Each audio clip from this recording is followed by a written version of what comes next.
Imagine you wake up tomorrow and suddenly Amazon is out of stock. Gas prices are spiking and your grocery bill jumps overnight. What happened? Well, it might all come back to one waterway, the Panama Canal. Right now, the canal, which is one of the world's most important trade routes, is in crisis thanks to climate change, geopolitics, and some just truly bad policy decisions. Global shipping is facing a disaster. And as always, regular people like you and I, we are the ones paying the price. Well, here's the kicker.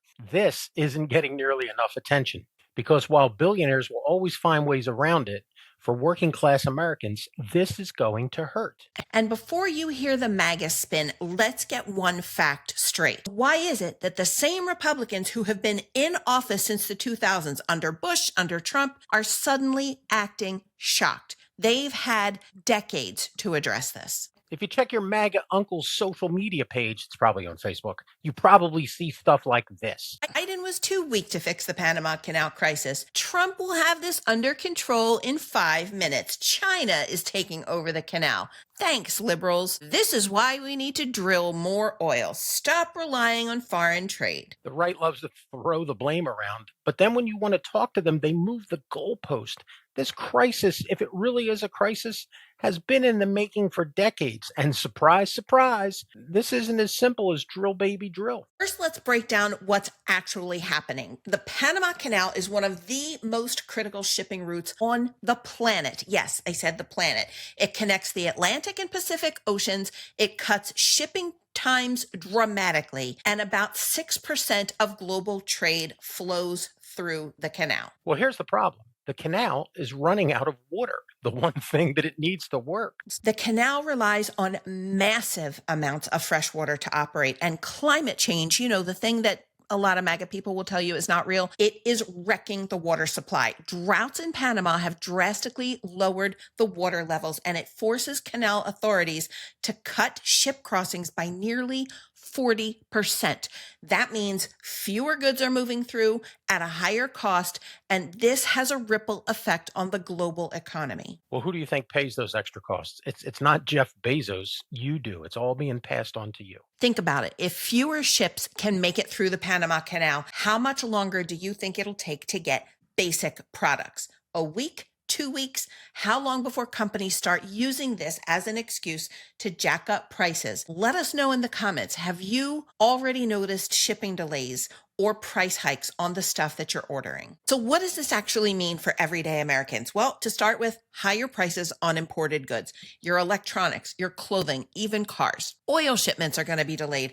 That leads to spikes at the gas pump, as if you haven't already been feeling that. Food prices are going to increase because agricultural shipments are getting stuck, and longer delivery times for everything from those Amazon packages to holiday gifts. This just isn't theory. This has been going on. The Panama Canal Authority has a chart that they put out every day where they show water levels and talk about the number of ships that they can push through the canal. That just means that every ship, not just American ships, Mr. Trump, but every ship has to sit out there waiting their turn. Let's do a quick thought experiment. What is one product that you buy all the time that could be affected? Is it gas? Groceries? A new cell phone? Imagine that price jumps 20% overnight, like by tomorrow morning when you wake up. What does that mean for your household budget, for your family's budget?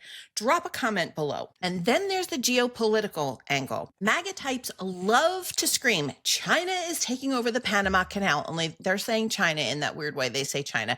But is this actually true? I mean, the U.S. controlled the Panama Canal up until 1999. The U.S. built it. We hired people locally. We had troops there as a base. The treaty that gave the country of Panama full control over their canal. So, I mean, the country's always been there. Since then, a Hong Kong-based company has leased some ports at either end of the canal, but the canal itself is 100% controlled by Panama. Well, I mean, here's where it gets messy. First off, you have people that are, I don't want to call them stupid. I'll just call them MAGA. They seem to think that every ship stops at these ports. These ships go through the Panama Canal. They don't stop there. This is just a Latin American port in Panama that services those countries. Ships bringing stuff from China to the East Coast are not stopping there for Liberty Call. But China has invested heavily in Latin America. It's their Belt and Road program. And part of this is they're gaining influence in all these countries because China comes in and says, ignore the US. We don't care what your politics are like. We're just here for business. And China gets an inroad into all these countries. So is China running the canal? No. Are they expanding their power in the region? Absolutely. So, do you think the US should be doing more to counter China's influence in Latin America or around the world? Because I just watched a conference where people were there with US representatives in a building that was given to them by China. It's pretty hard to gain influence when you're in a building that somebody gives you. So what is the U.S. doing about this? I mean, honestly, not enough. I mean, we can't make it rain in Latin America, contrary to what some crazy MAGA people think. It's just there's a water problem. There's only one canal. There's been a limitation on how big ships can be built that go through the canal. It's a lot of things. And I mean, the biggest one is the canal could double the number of ships that go through if suddenly there was a deluge of water to refill the lakes. Well, instead, what we're seeing are short-term fixes, temporary ship restrictions. Companies are scrambling for alternatives. There's not really a plan for sustainability. It's funny that you mention alternatives because there's a couple that have been on the drawing boards or China's Belt and Road is actually doing them. There's a canal program in Nicaragua that's been on the boards for decades. That's gotten more interest again. And China, with the ports that they've helped build, the ship is coming to Nicaragua. It's unloading. It's going to Mexico and unloading. And people are hauling it across to the other ocean, but via rail and a high-speed rail system in ports. The U.S. isn't doing that. And those things are creating jobs in those countries. And these people are loving that China's given them jobs and infrastructure opportunities. So here's a question. Do you think Washington is ignoring this because it doesn't affect the wealthy, or is this just another case of government dysfunction? I want to hear your opinion. Let's talk about it in the comments. So, Anna, what do you think we actually should do instead of screaming on Facebook? Well, for starters, we have to take this crisis seriously. And what does that look like? Well, it looks like investing in climate solutions that prevent future water shortages. That's not just an issue affecting Panama. That affects a lot of us. We have to strengthen trade partnerships with Latin America so China doesn't dominate that region. We have to encourage more sustainable shipping options that aren't as dependent on the Panama Canal as they are now. Hold corporations accountable for price gouging under the guise of supply chain issues. I mean, that would take actual leadership. And, the MAGA cult and the things that they scream. I mean, I could go down your list. First off, they deny climate change exists. Trade partnerships with other countries. We've got this daily who's going to get whacked with a tariff threat. More sustainable shipping. I don't know where that goes. Hard to tell there. But holding corporations accountable. This administration is about the exact opposite of that.